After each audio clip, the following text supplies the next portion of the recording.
Welcome to Talking Data Equity for Friday, September 5th. And we're very, very happy that you've made your way here. My name is Heather Kraus. I'm a mathematical statistician, and I'm the founder of an organization that's called We All Count. And the purpose of Talking Data Equity is to give anybody in any sector, in any country that wants to work their data projects in alignment with their equity goals, their community values, and their purpose can come together on Fridays and learn some practical ideas, see some projects in action, meet other people who are trying to do the same thing. And most importantly, in these times, remember that you are not alone. There are a lot of us still working on it. And it is a very active field, even though sometimes our language is changing or things are evolving. You are absolutely not alone. And today we have a very special guest from the world of museums, which is a fabulous world. This is actually the fifth fall of Talking Data Equity. And our very, very first session was with somebody who was working at a museum. So I'm very excited to kick this fall off with another expert in the world of museums, Rebecca Shulman. I'm going to introduce Rebecca to you in just a second. But before I do that, a tiny bit of housekeeping. This is being recorded, and you will find the recording and all of the resources at the link I just put in the chat. And so you don't have to try and write everything down. Just sit back, relax. Rebecca's going to share some stories and some slides and some suggestions. And while she does that, we want you to ask your questions and have conversations and discussions and reflections using the Zoom chat, keeping your microphones off because there's a lot of us here. And then time allowing, we hope to have a live Q&A section right at the end where you can turn your microphones on, share your ideas, ask your questions. So that's the housekeeping. And we do this most Fridays. If this is your first Friday, welcome. We're very, very happy that you're joining us. And the link I just put in the chat is the link that you can use to find out what we're doing most Fridays and decide if you would like to join or come. The Zoom link is always the same. So now that you've found us here, you will always be able to find us again. All right. So I think that's all the housekeeping. Enough from me. Rebecca Shulman has over 25 years of experience working in and supporting museums. She spent 15 years working as a museum educator in New York City, first at the Guggenheim Museum and then at the Nojuki Museum. And in 2015, she became the inaugural director of the Peoria Playhouse Museum, Children's Museum, which is located in Peoria, Illinois. She now lives in Baltimore, Maryland, and runs a very, very cool organization called Museum Questions Consulting. And I'm going to give you a link to that. Reading some of her very interesting posts there and looking at resources is how I first met Rebecca.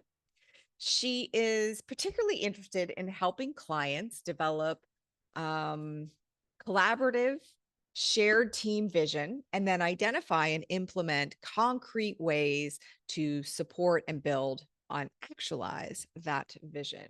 Rebecca's consulting work includes evaluation with a focus on helping clients set goals and use data to improve programs.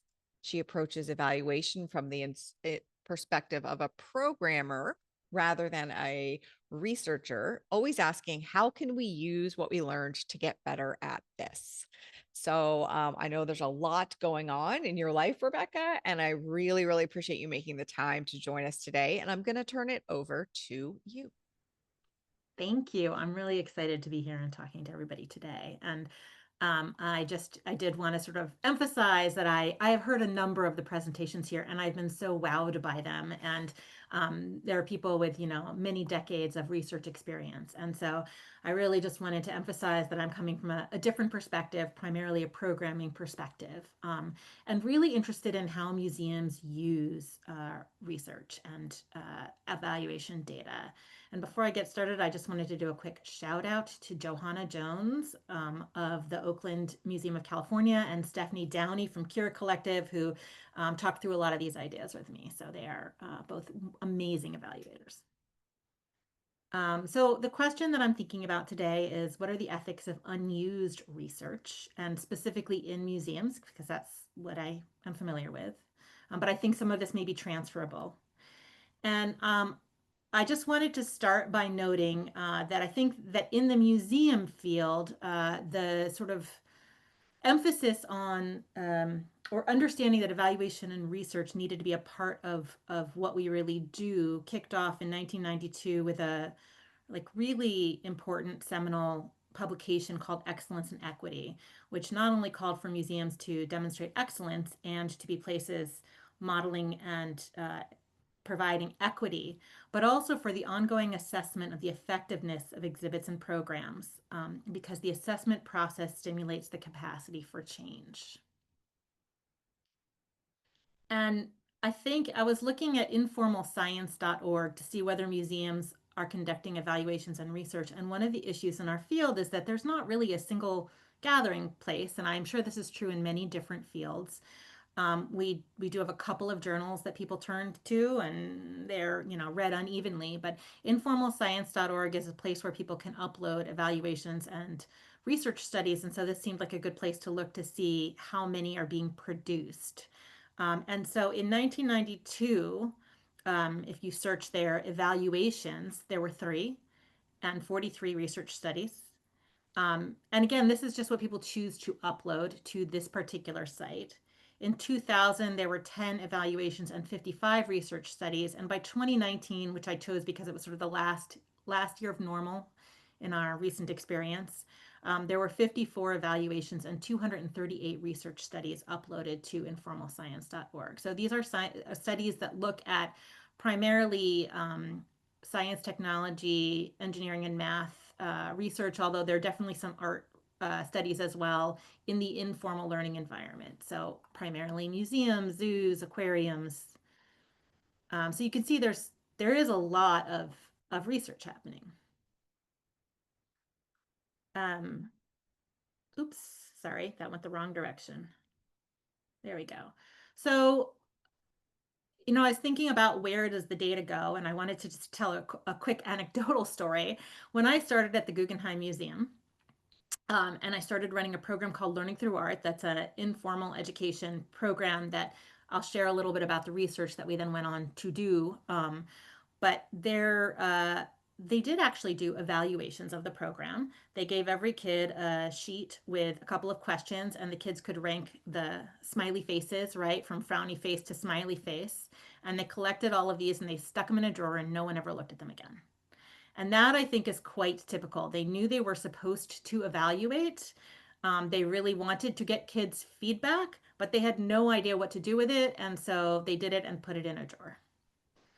Um, some of the data from evaluation and research does get published. The two journals that I think are most notable, at least within museum education, are the Journal of Museum Education and Curator. And I actually took a look at citation scores, and I think they have fairly low citation scores. So I think a lot of these studies don't then go on to get cited, especially in other museum journals. We're not looking at the research we do. And so they sort of all go into the ether. And so this brings up a couple of ethical concerns.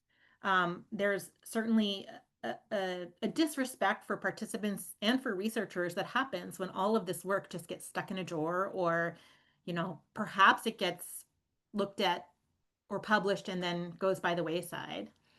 It's poor stewardship of the resources in the institution and in the field. Museums pay a fair amount of money, put a fair amount of money towards research and evaluation. And actually, I shouldn't say that, because museums don't put enough money towards research and evaluation. But the money that they do put is money that could be used elsewhere.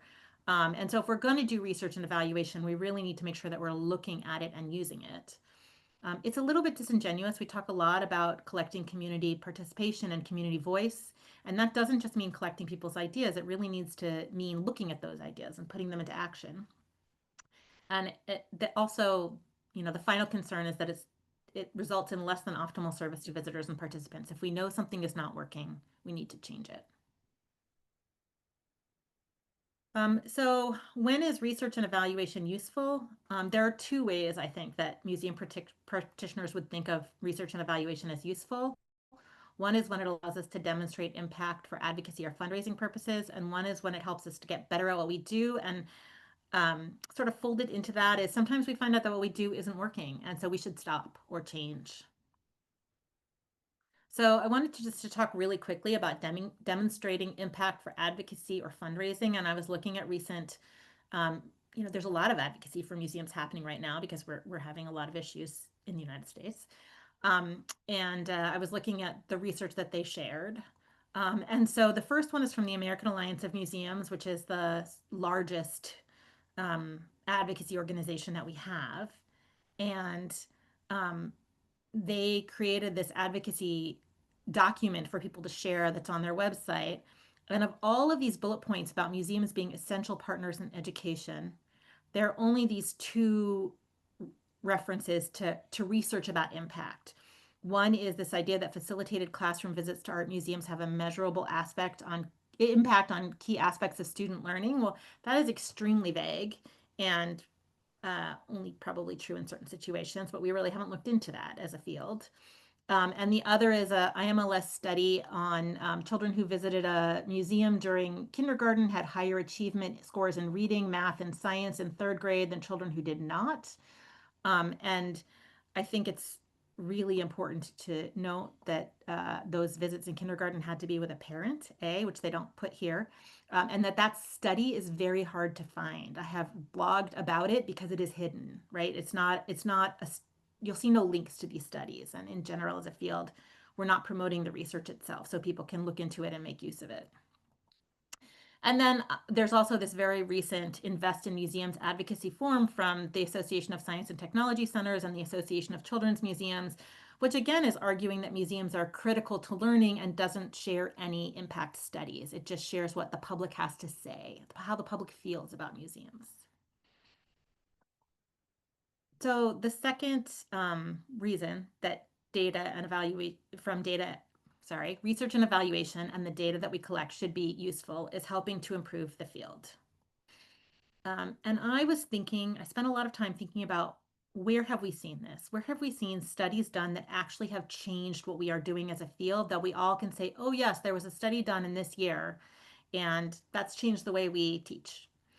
And the only thing that I could think about was something called visual thinking strategies, which happened as we transitioned from lecture-based education to more constructivist inquiry-based education.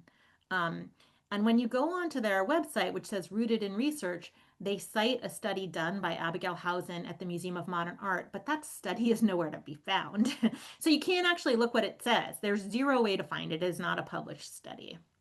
So this is an example, that study was taken and made into essentially a commercial product, but the study wasn't shared, which kind of baffles me.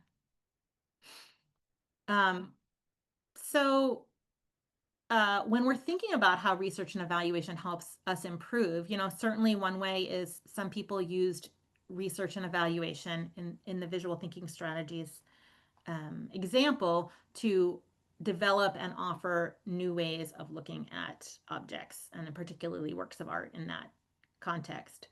But more generally, I think there are 5 conditions under which research and evaluation can help us improve.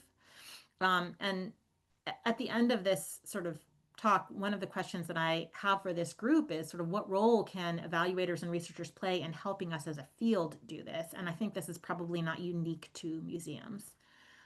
So one is to have clear and measurable program or project goals. One is tested methods of data collection, ability to understand and analyze the data collected, time set aside for reflection and programmatic change, and a willingness to admit failure. And that last one is really, really hard. And I just wanted to share sort of stories or examples that go with each of these. So, my first deep dive into working with evaluators was when I was at the Guggenheim Museum. We were lucky enough to get two grants from the Department of Education. The first to study the impact of our program on critical thinking skills related to literacy, and the second to study the impact of the program on problem solving skills. And this is the same program where when I arrived, we found smiley face evaluations stuck in a drawer, right? So we had come a long way. The teaching literacy through art study did in fact show that we had an impact. This sort of 20-week in-depth artist in the classroom program did in fact impact students' critical thinking skills, which were transferable to literacy. The second one was the art of problem solving, and that showed inconclusive results. It is unclear whether the program showed that students improved their problem solving skills. And just again, from a practitioner perspective, one of the things that I thought was really important to call out is that in the wake of that first study, we thought, what could we study next?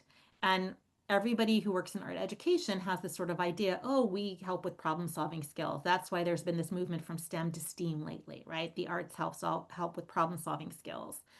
But when we got these results, I think it was a little bit unclear at first whether we would act on the inconclusiveness and up our game for problem solving skills, because it wasn't really how we had couched the program. It was what the grant money was available for, if that makes sense. And so we, to some extent, really demonstrated that first flaw, right? While we had clear enough goals to evaluate, they weren't necessarily the program goals. We weren't necessarily going to put in the work to actually get to the point where we could have shown a difference. I'm trying to move things around on my double screens here so that I can move you out of the way, and I can't. So sorry, I'm toggling between monitors here. The second bullet point that I had shared was time set aside for reflection and programmatic change. So when talking with colleagues, um, Johanna pointed out one of the studies that many exhibit developers and museums have in fact looked at is this study or a series of studies from Beverly Sorrell about how long do visitors actually spend looking at exhibits. And the study shows that people spend a lot less time in exhibits than one would hope when we put hundreds of thousands of dollars and years into developing an exhibit. Often people will, spend a few seconds in front of each of five objects and move on. And this is in the 1990s. And I cannot tell you what year this picture that I believe is from the Metropolitan Museum of Art is from, but it could be today and it could be the 1990s. So while that study impacted our knowledge of what's happening in exhibits, for most museums, we did not put aside time as a field or reflection to actually change that, right? If we want visitors to stop and actually learn the things that we say that visitors are learning, what are the conditions for that, and how do we do that better and keep studying it? And as a field, we have not done that. And then the willingness to admit failure is, I think, the hardest one. A lot of people don't want to hear negative feedback. Evaluations evaluators have been known to only share positive results sometimes. And one evaluator shared with me some findings from a study decades ago for a school program. They found that students who came on field trip learned content. So if one of your goals is for students to actually learn about the art and about the artists, students learned that, but they didn't have more positive feelings about art and art museums. Though that only occurred when they came with their family. And the evaluator thought this would make a great conference presentation to talk about that, and the museum would not share it. They did not want to share that information. So, that is sort of one of, I think, many stories that could be told about moments where museums don't want to admit failure. I did want to share an example of good condition setting. This is from the Oakland Museum of California. And I had the, good fortune to present at the American Alliance of Museums conference with Johanna Jones and Stephanie Downey in May. And this was one of the things that Johanna shared is that when and she's on this call if she wants to speak up and tell me if I get any of this wrong, but um, they come up with, they develop outcomes with their staff. So first of all, they ask people what they want to know and how they are going to use the data. So before they start evaluating, they make sure that the people doing the programs, the people requesting that evaluative service internally are going to use the data in some way. And they've also then they gather the data that demonstrates, you know, to what degree they've achieved their goals, but then they sit down with the program staff and they reflect on it together to create recommendations. They don't do it, Johanna doesn't do this on her own. They do this as a team. Often evaluators or researchers will say, here are the recommendations based on our research, and then again, that gets put in a drawer. So I wanted to share how I think about this from again, a practitioner standpoint. Um, I think about the reflective practice cycle, which is a cycle in which evaluation is one small part of it, but it is critical. You cannot do this without it. So it's an ongoing circle, so there's really no beginning or no end, but setting goals has to happen uh, in that cycle prior to evaluation. So, really, a huge part of what I do and what I think that needs to be done to make this data useful is to have clear goals. You know, what is it that you want your program to achieve? And all too often, I will share an example of this from a museum, but people say, oh, our program's going to do this and this and this and this, and it's all very vague. And they don't really want it tested, but it's also not measurable because it's too vague. So, setting clear, measurable goals, aligning the programs with the goals, implementing the program and evaluating it, and reflecting on and improving it, which, you know, I think thinking about that as a quarter of your time is important. Most of us spend most of our time in this implement and evaluate quadrant. And I suspect that is true of researchers and evaluators in across fields as well as the, you know, practitioners. We do, maybe we find out how we're doing, but we don't do these other pieces that will allow the research that we're collecting to be truly useful. And so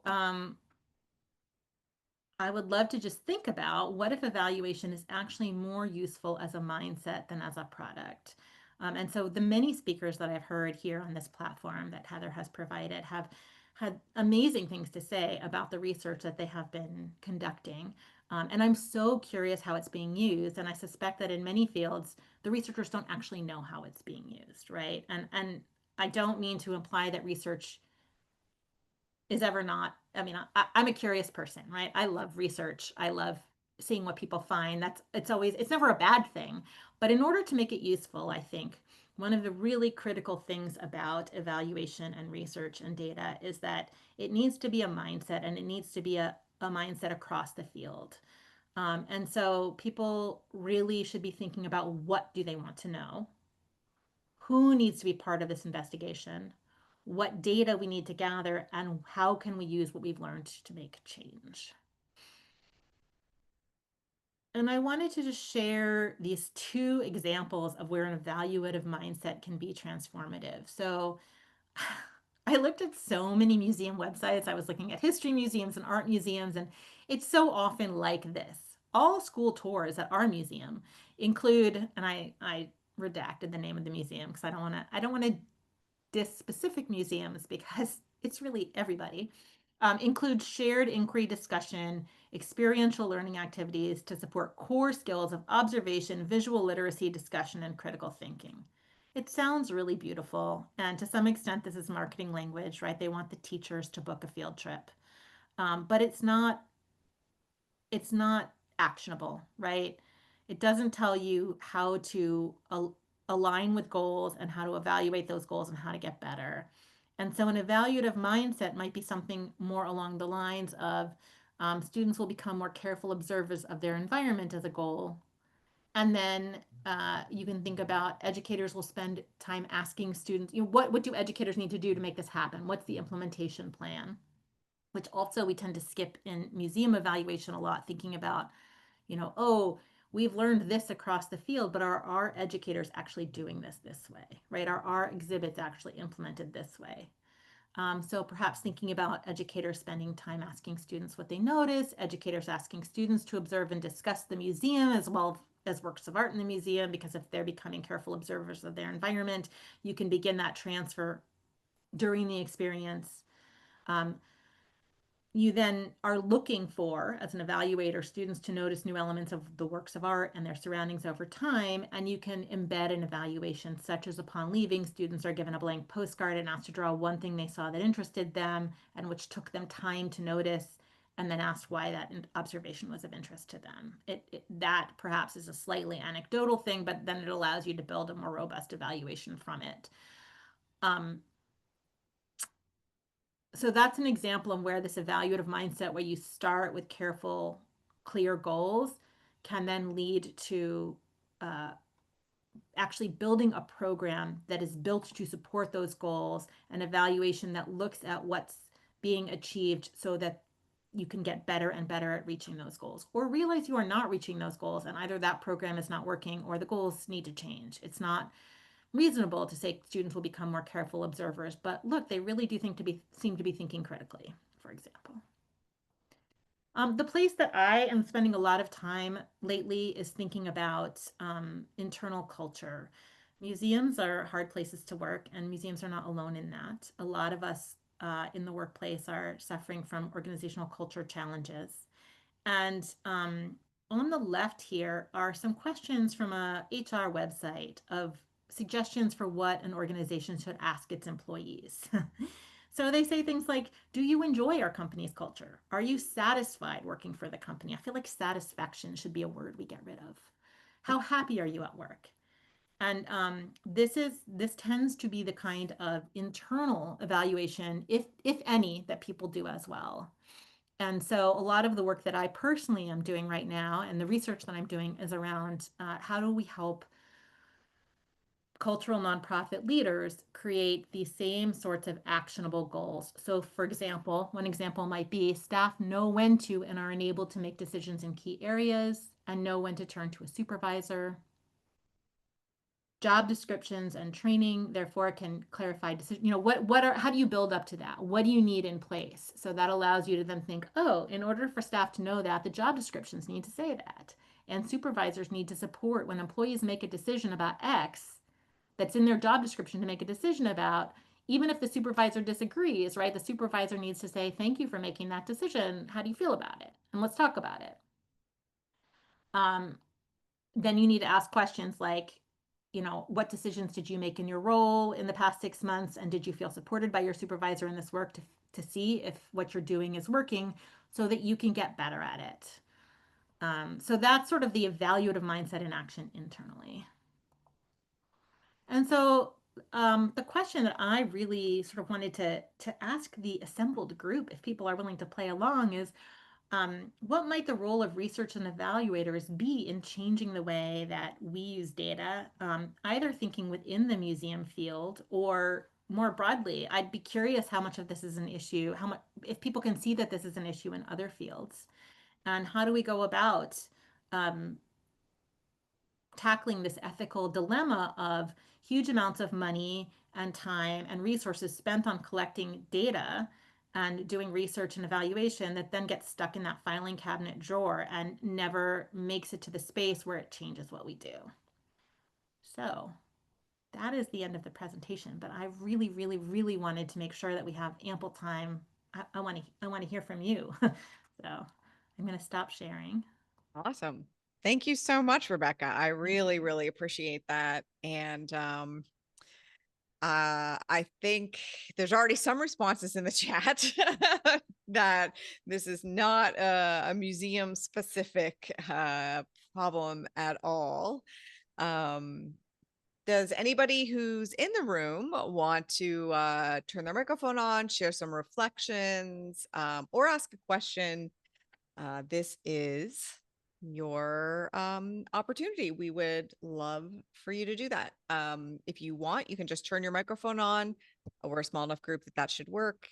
If you would rather, you can raise your Zoom hand, and we're also happy to have you do that. Hey, Chris.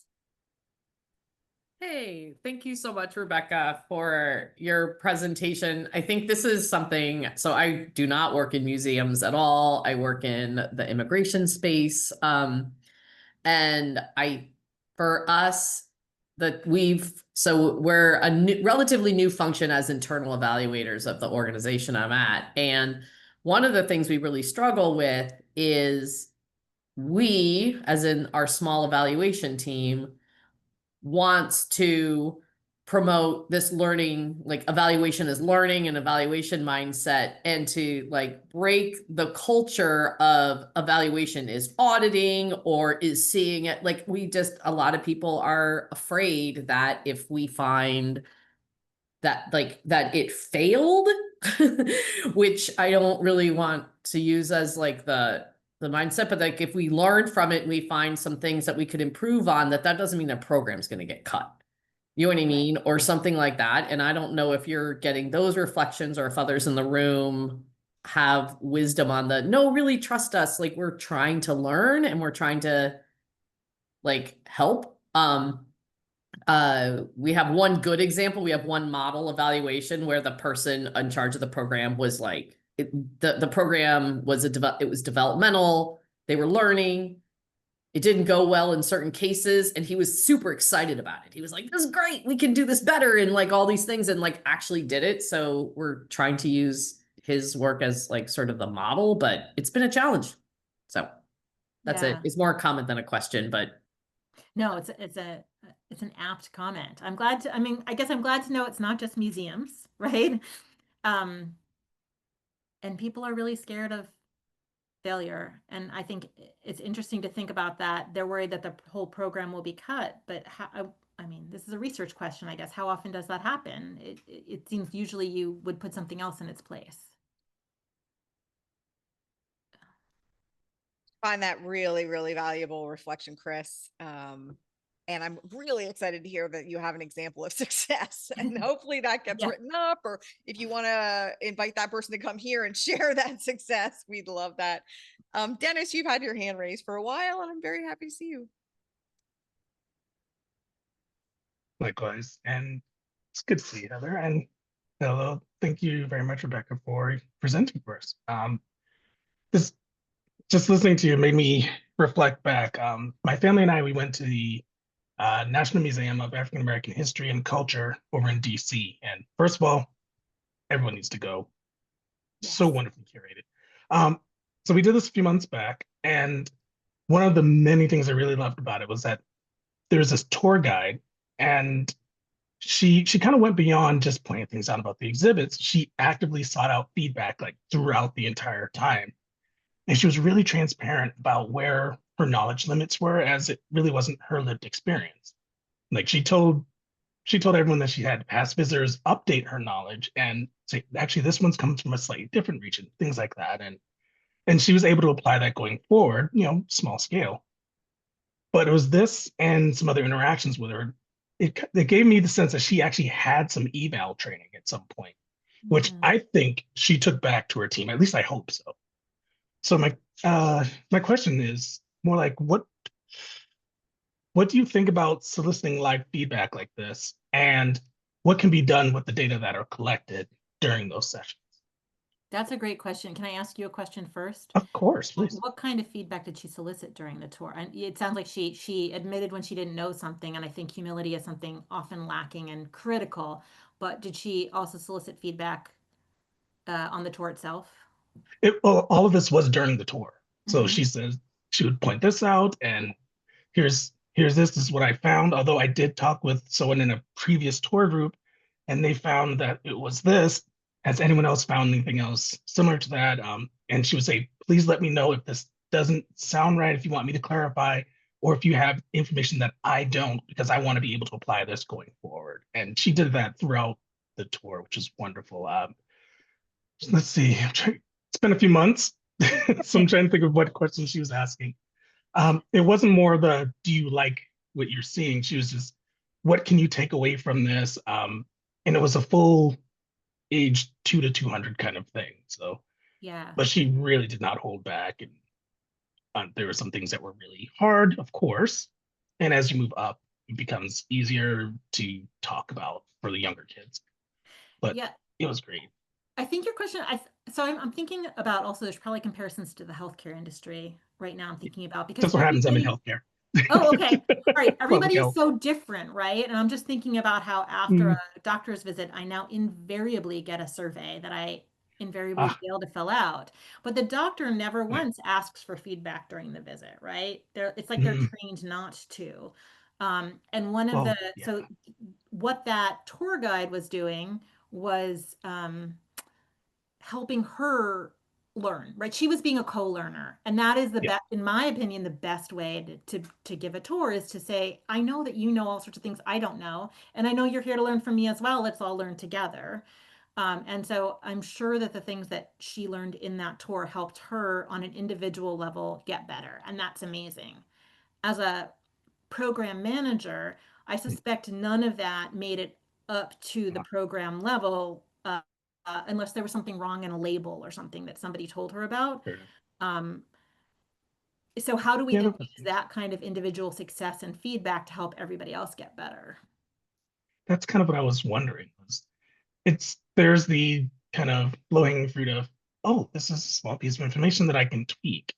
But Yeah, but the way that she carried herself, the way that she spoke overall was saying, okay, I need to make sure that others are aware, make sure that this flows logically, that there's good understanding about what we've seen, quizzing the audience, having them and being comfortable with silence for several reasons. But it was great that she would say, what do you think about this piece? She would wait, she would ask people within the group, come back in. Okay, well, this is about XYZ that we've heard. And people were walking away and like, I understand this. This makes sense. And I was thinking that she was hopefully hearing things and kind of taking a temperature of the entire experience to take back to her team and say, okay, well, here's what does work, here's what doesn't work. yeah, They also give student tours, and there were tons of students there over the yeah. summer. So I kind So of thought it was something that might be able to be rolled up to a higher level eval. it can, May and that's not a have been. phenomenal point. When Probably. I was the director of this children's museum, we started to look as a team at play facilitation, right? One of the jobs of people on the floor in a children's museum is to play, to foster play. And often you'll have parents who are sitting on their phone. And it's a really hard thing to do, right? How do you, as an adult, go up to a child you don't know and play with them, right? And also, how do you encourage parents to play with them in new ways? How do you help a kid find the thing that's going to trigger their curiosity? And so we were learning from, sort of by distance, we zoomed in people from Montessori and Reggio Emilia and Playworks, and the staff experimented with all sorts of things. And the goal was then for them to share what they were doing and what worked.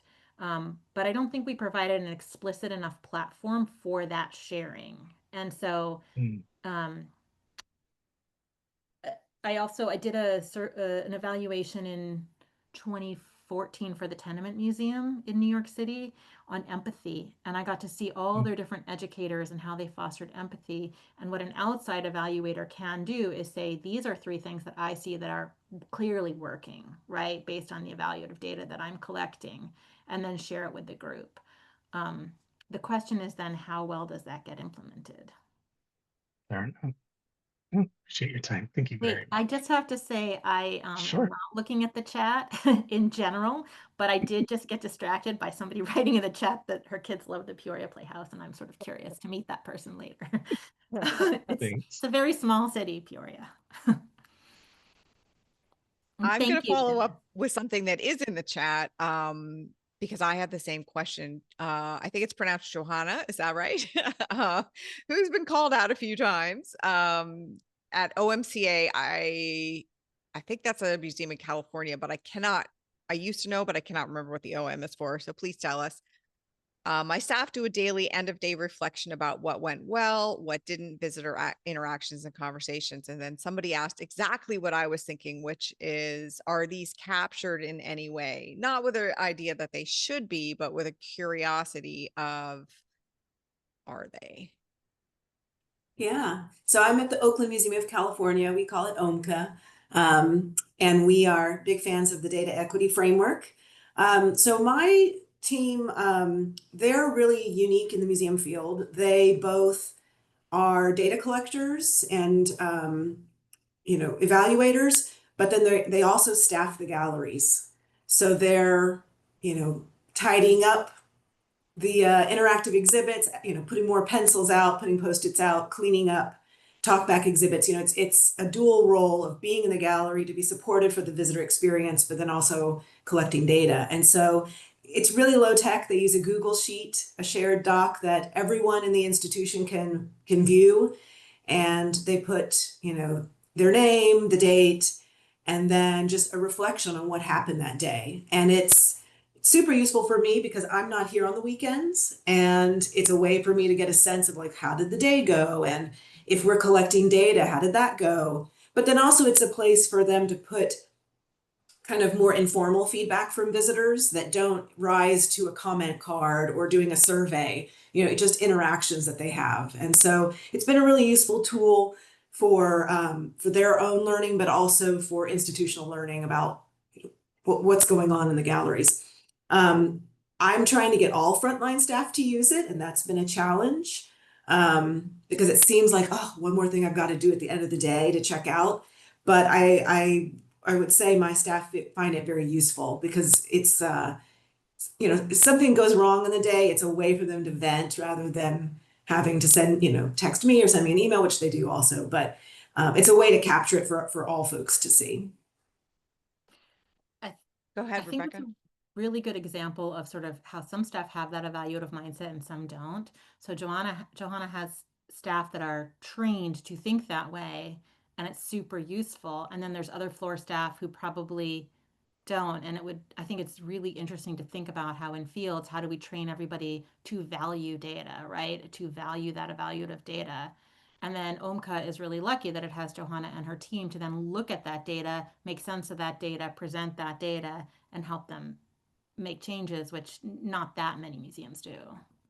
I also want to say it goes into your organizational change work, Rebecca, because you don't want to record things that aren't going to be acted upon. You don't want to feel like you're screaming into the void. You Right. want to know that someone is reading this and that someone with agency and power is going to make changes to processes and logistics based on what people are, based on what staff are reflecting on. So I think that's the other piece, is knowing that this data is going to be actually used. It's not just a formality of asking you to do one more thing in the afternoon.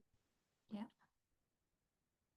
And would you say that that's down to you? Are you the person that uses it? And so that keeps it alive. I mean, I think to Rebecca's point, staff seeing it actually get used is absolutely going to keep the momentum going. And so have you had to convince others to do that? Or is it you and you're naturally interested in doing that and you're kind of the keystone of that happening? I mean, I'm lucky that ONCA has had it's really in the DNA of the place to use visitor feedback. So, I'm lucky to have that as the context. I would also say though, when like let's say we have an issue with a security officer, I don't oversee them, so I would go to their manager and say, "Hey, did you see this interaction that happened this weekend? Can we talk about what we might do differently next time?" So it's an opportunity to have those conversations with different stakeholders in the museum. Change doesn't always happen. It's not always possible, or for a variety of reasons it doesn't, but I think at least my staff know I'm having those conversations and advocating for what they're observing and experiencing. Yeah, I mean, I think that part, that last point you made there is so important, that change doesn't always happen, but having the conversations is often enough to keep the momentum going. And I think, Rebecca, to your kind of adopting an evaluative mindset, I think sometimes, not the two of you, but sometimes people are afraid of doing that because they feel like they can't change everything that needs to be changed. And we run into that a lot when we're doing data equity trainings with people that are like, well, we don't get to make all of these choices. So we have to really spend time getting people through the emotional part of it's okay to see something that needs to be changed and talk about it, because that's part of the process of change. Like, it's not just see it and change it. That works for robots, but that's not how humans work. And I think so much of this actually does have to do with valuing staff and valuing visitor voices and feeling like people actually have useful things to say that you don't otherwise know. And often people just want to confirm their own biases, right? I think there's probably a lot of research and evaluation, or at least evaluation out there like that. And also I think that the organizational leads really have to be part of research studies and evaluation studies. They have to be bought into it because real change has to go in all directions. It can't just be a little subset. And what would you, and then I can see there's lots of other people here who are in the museum sector, which is very exciting because I love the museum sector so much. What would you think would be the kind of inherent motivation of the senior leadership of a museum to care about any of this? Like, if we were going to hold out a carrot, which is often more effective than a stick, and say, hey, if you adopted an evaluative mindset, you might experience XYZ. Like, what would those be? I do feel strongly that if leadership of any organization can demonstrate that they care about the voices of the people at all levels, right? So whether you're evaluating internally or you're engaging people at all levels and making sense of external feedback, then people know they are valued. And right now in museums, we have a huge wave of unionization. And I was recently working with 5 museums on organizational culture, 3 of which unionized. We're in the process of unionizing, some stage of unrest, right? So often, at least in museums, when alarm bells go off, they're like, oh yeah, we need to do something, right? But really, everybody should feel valued at their place of work. That is also, to me, an incredibly important ethical issue. And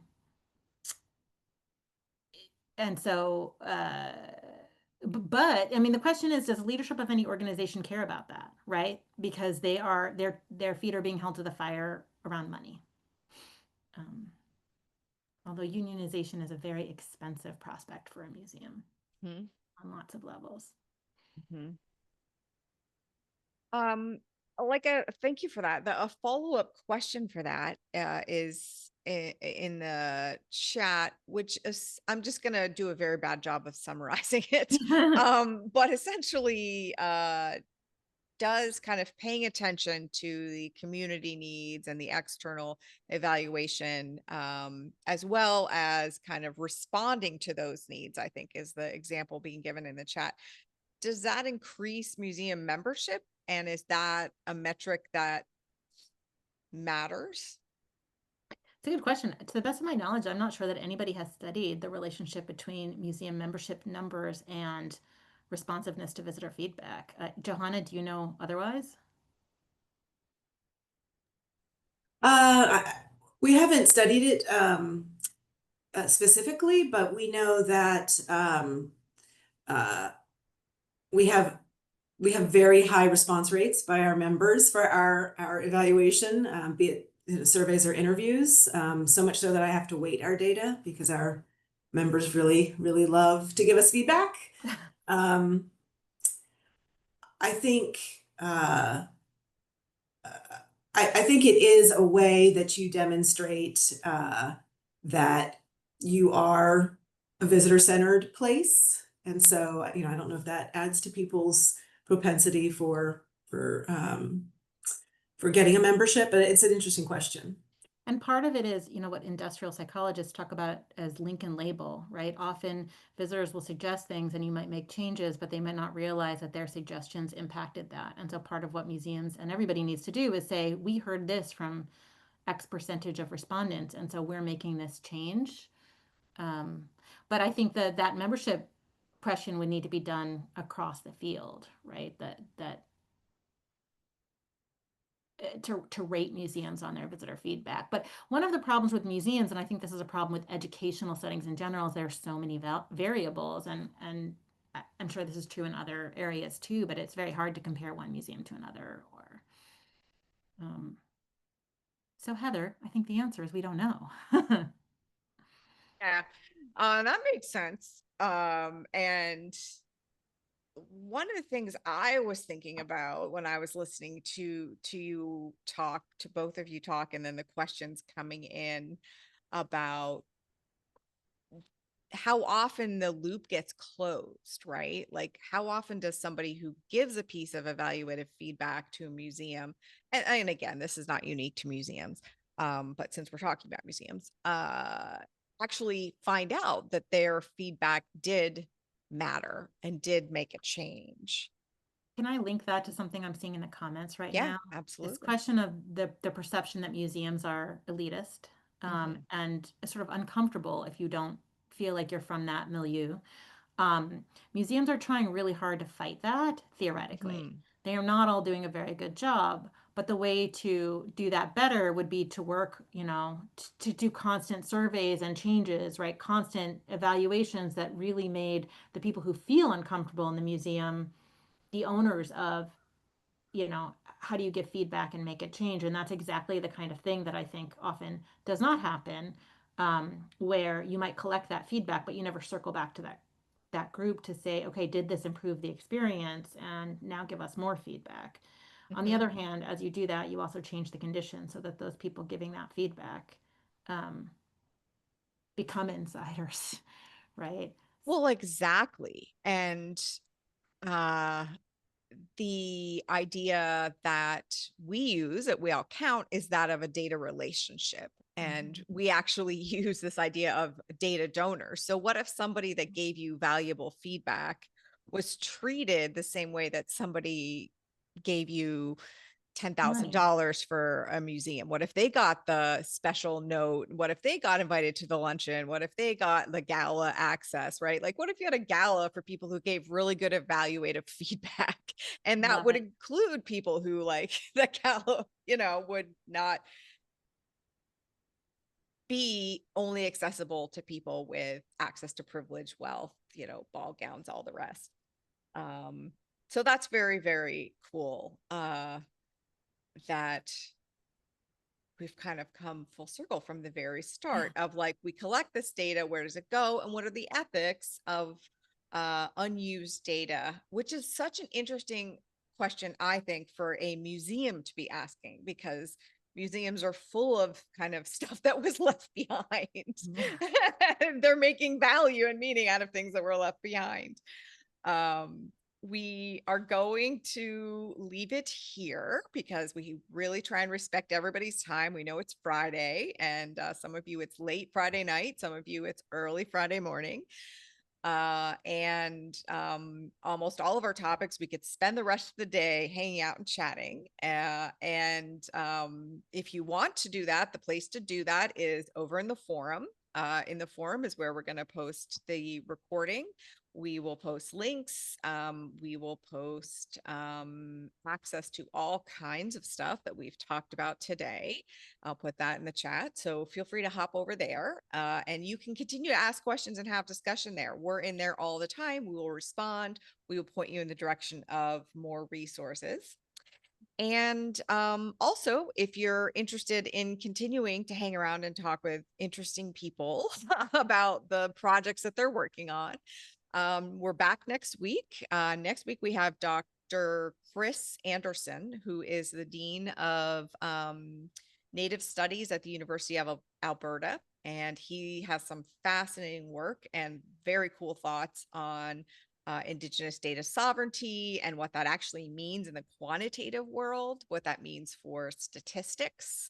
And we're going to get into the nitty gritty of that. So again, same time, same Zoom link. You're always welcome. And more than anything, the fact that a couple hundred of you show up and form a community every Friday gives me more hope in the world than almost anything else in my life. So thank you for coming. Thank you for hanging out. And thank you, Rebecca, for putting together such a cool, insightful presentation about a really important sector. The museum sector is incredibly important, and your thoughtful approach to it has meant a lot to us. So thank you for coming. Thank you so much. This is such a great group. So Yeah, thanks. it is a great group. We love It them. All right. Have a great rest of your day. Take really good care of yourselves and each other. Thank you also, Johanna, for your valuable input. We appreciated it. And we'll see you all soon. Bye, everybody. It just repeats every Friday.